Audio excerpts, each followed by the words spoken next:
ka channel min lo thir sak thin tu te Krista mingin si bai ka bu ka cheu kumin sang ni le som ni pali po alo zo le nai don tareng mai December tha kan lo chuang kai ta a December ni khat ni hi a ko duat te chuan sweet December ti te nan han ko deuh na pa ei December tha kan lo thleng ta Christmas rim anam ta veng veng mai kum somli lo pel ve to te chuanin kan no pan lai han ti ve khang lang ila kan no pan lai kha chuanin pi siam pui sai lo te pi lal sang zuali te kha Christmas la sa a chuan an lar em ani khamo ti chuan keini abikin thingtlang khote a phei chuanin Christmas khen ina pi siam pui sai lo la te loudspeaker in an han play ya khotlang angor ning angor lup maya an zai te hianin ti chuanin ni leng le zang khua in chutiang chuan an zai khanin kan lo in oi tlei to thina ni ka tuna hian Christmas alo thleng le don ta a pi siam puye sai lo kan han play yanga ti chuanin atop thlengin min lo ngai thak sak ula pi siam puye sai lo Christmas la mangin Christmas i han ur ho te ang u o Oh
tuan Salem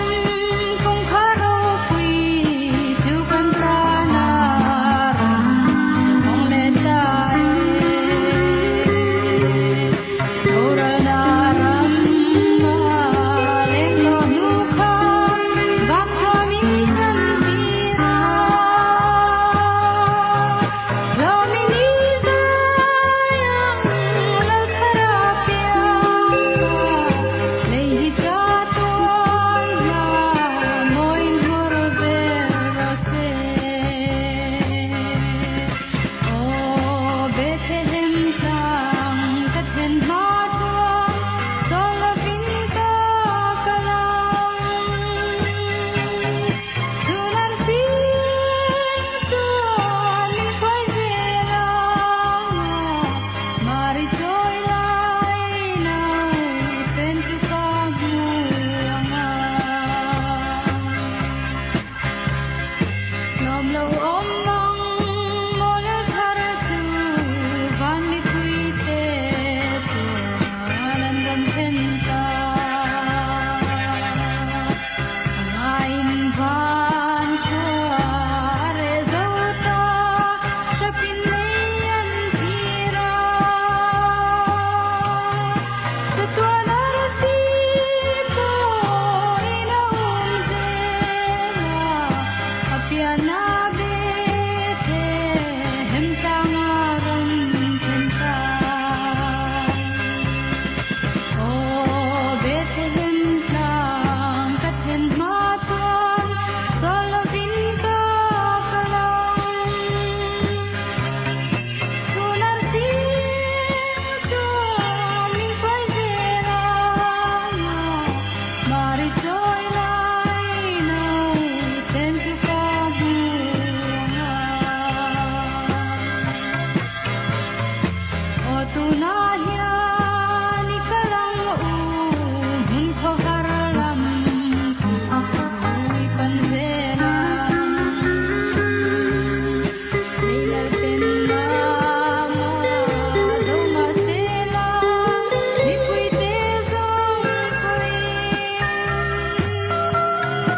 Kay tu kaladu kalung lane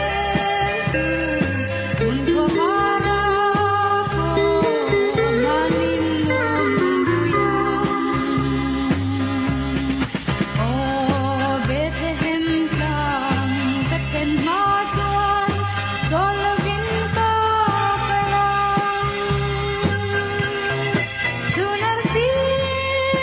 tuan min khoai zela Mari joy lai nau sen tu ka buanga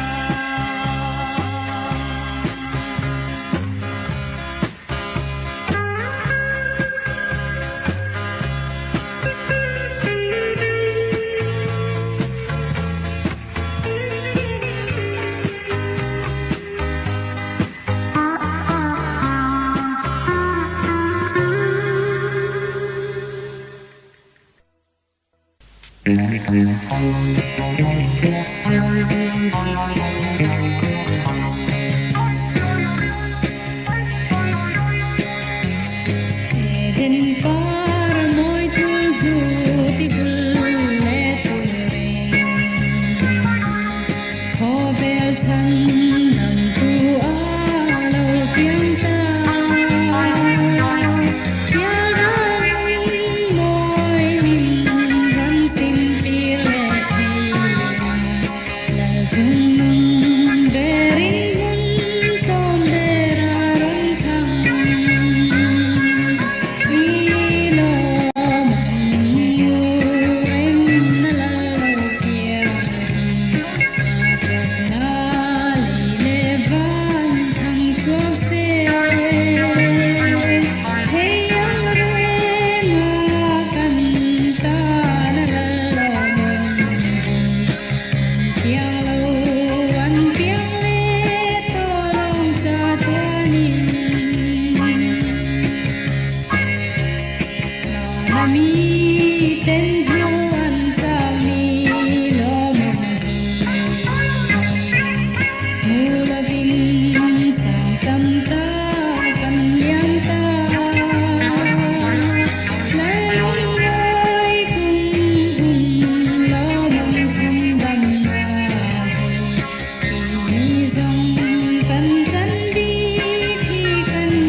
a